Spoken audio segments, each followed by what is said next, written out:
say whatever they want. Because by the way, it is fun for them. But online in they are very happy. And it's okay. It is fun. It is the reason why we are here actually. Stress. Always again. It is okay, let them go on. It is fun. Okay. Now when you have a compare and a contrasting, video grows and compare and contrast. Laba couple, laba nechi, abagala. Kati listen, ne batekayo couple gwe bakuteka kabagala. Abantu bali eyo, they are going through a lot. When they mock people, when they put down others, it gives them joy nagamba kale nange kasita muvumi. It makes them feel good at some point. So if it is going to heal someone to put you down, you let them heal. Kubanga titwaga kubeera mu nsi nga people, if someone okuvuma kye kimwemirembe, let them do. Mukama wabasazewo alhamdulillah. Okay, nga president mabegako waliwo abaana ba Wuma nga management ya Wuma obanga abakulira nga kawondo ka Wuma bajjako sente abavubuka abayimbi mwabo mulimu Namakula Arime yabajjako sente. Namakula alikomendinga Harima alikomendinga abo abaana bajjewa wa president. Bana ogenda bakolera ki bagaba mugende wa president wa federation ate nga tewabirimu. Sabirimu. And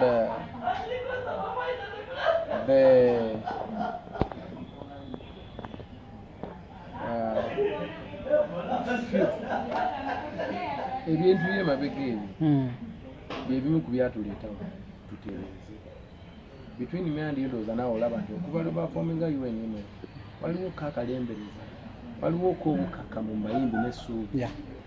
Olwaliro as we speak copyright iro bagidiscussingako mu cabinet osege last Monday.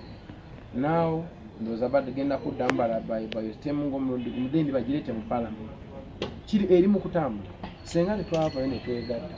We shouldn't have achieved this. You understand? Kati ebyo nti ati simanyi babani simanyi byakola tutulina sako eri very organized okujjako yeka abantu kubanga you cannot make everyone happy. There are some people who see things different. Naye abo ababiraba mu butuufu bwabyo, they are very happy and the future is bright. Kati byeddamu simanyi ate byali biki tetulirimu tetutunudde wano tukola ki. Era omuntu yenna accusing abantu abo for history, for what happened, they should just turn them down. And if we have a UNMF, we cannot get into issues as issues as Wuma because they don't affiliate to the federation yet. We can only handle issues as our member of the federation. Yes. President, America was Canada. Naye yangamba you will be there for some time because I know byali mu kumaliriza ngono. You understand?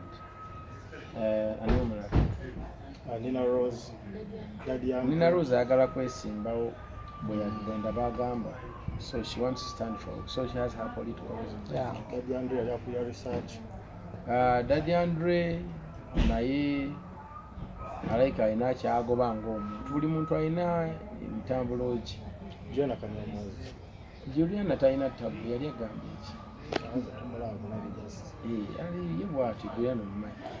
She's a very deserved person. She does her work totally different, and we have to respect it. Yeah. Okay. Always a camera will never pitching up maybe. We're not going to say it.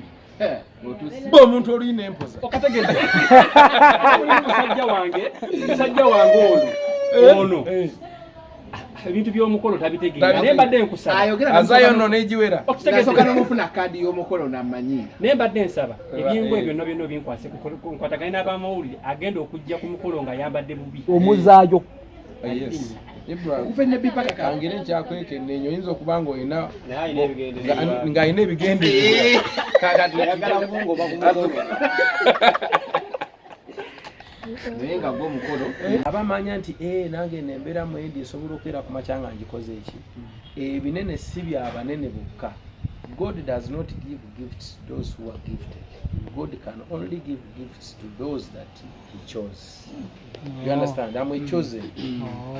People should believe that. Emabegakawo emyaka giyiseeko wali ng'ojja okola interviews ez'enjawulo ng'ogamba wetaaga omukyala ekika kino, omukyala ali asobola okumanaginga omuntu we, omukyala alina amagezi.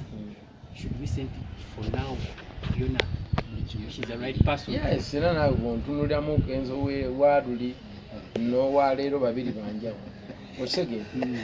Luli kati ebibuuzo bye mbadde mubuuza ebimu nga nakuyisizaamu Luli. Kati kitakyasoboka. akuteemiize Kitakyasoboka. Kati naawe kikulaga awo. Bintu bitambula mpola. Ebintu ebimu byakyuse. Wali branding. Mpola over the years sikuntemi nga bize bitambula muteesa ne muno ne mwogera tya wano wali wate kiri kiti nanjigirako street nange ne muyigirako corporate kati kakana nga tubigasenga mu kusooka okumulaba wamulabiramu element eyo okubeera omuntu omutuufu. That's why ndina kati namwe mbawa advice funa omuntu akugattako bino byemukyamuka nensi oli mutuufu mugambe omuntu ng'olaba akugattako mu bwongo nga musobola otuula ne mufuna conversation n'ogamba I didn't know that oba ekitegeera era naye nyina bwenkola n'agamba but ghetto people nomugamba ekibuzo kyange bwekiri ogambye kuva ku famire bajjajjabe bonna baasoma bonna